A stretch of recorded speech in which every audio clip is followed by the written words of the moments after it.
In this video, I'm going to walk a teaching assistant through some of the common grading tasks on Chem21. First thing you'll want to do is log onto the website using the instructors link down at the bottom. And once the website loads, you're going to use your username and password provided to you by the lab coordinator. You're going to fill that information in on this screen here. My username and password, of course, is different than yours.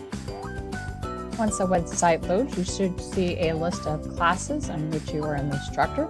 You'll want to click on one of those classes to load all of the assignments. From the page with the assignment list, you're going to find the experiment that you're interested in.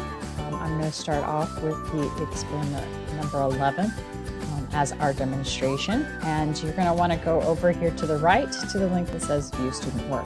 And click on that. When this page loads, you're going to see a number of options from which we're going to be working with.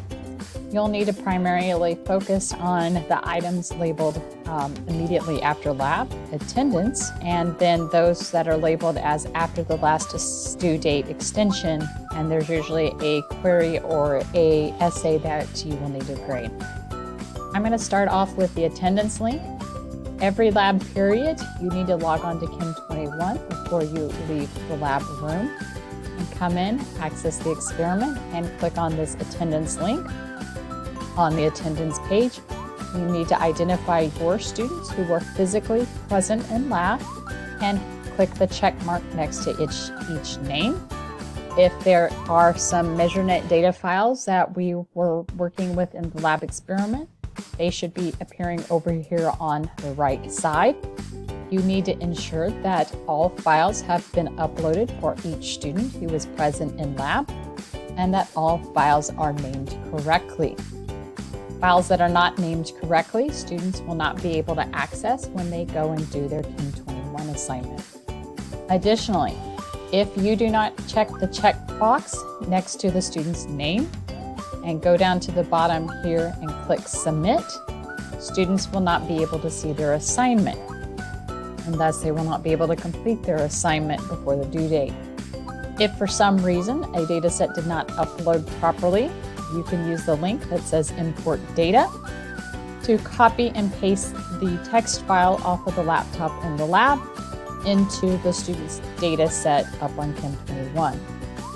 Make sure up here at the top that when you do that, you you type in the numeric value for the file name into the box, and then paste in the data from measurements text file.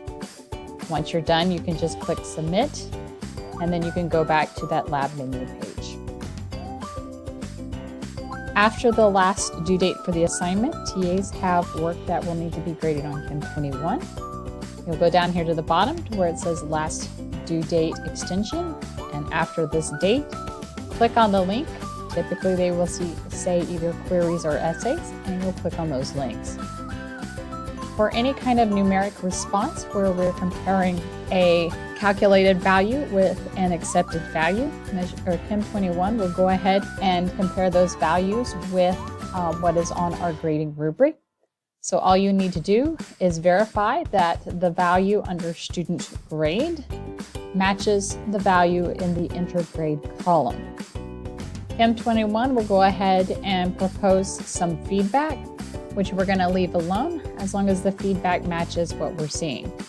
So students who have not completed the assignment by the due date, when they receive a 0, Chem21 is going to state back that there's not enough data. As students' errors get larger, Chem21 is going to use our provided rubric and ensure that the value in the student grade column matches the value in the intergrade column. So these two numbers need to be the same, and it should be reflective of what we are seeing in our grading rubric.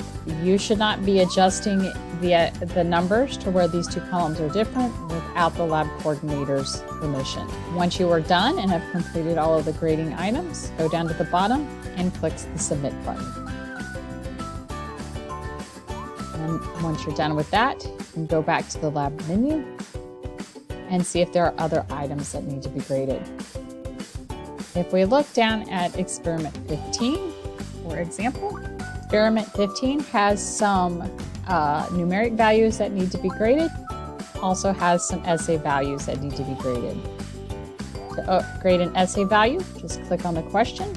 The students' responses will come up in a list. You need to ensure that their response is reflective of the expected answers. So you want to make sure you understand what this question is that the student is trying to answer.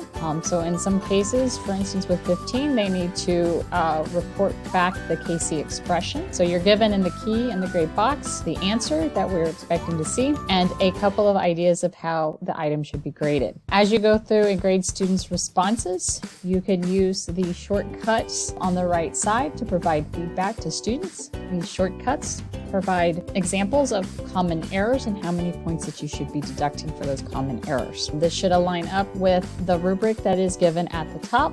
And as students' responses appear, the numbers down under Add Comments will correspond to the responses over on the right side in our shortcuts. So if the student is failing to include any kind of charges, you can hit the number 2. It will autofill that information in, and then you need to go back and manually deduct those points by clicking on the button. And it will automatically save that feedback, so make sure that you're aware of that. Once you're done with your grading, go down to the bottom and click Submit.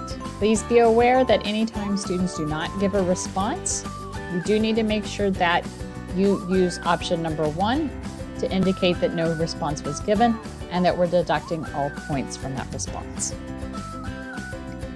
Again, once you're done grading the assignment, go down to the bottom and click Submit.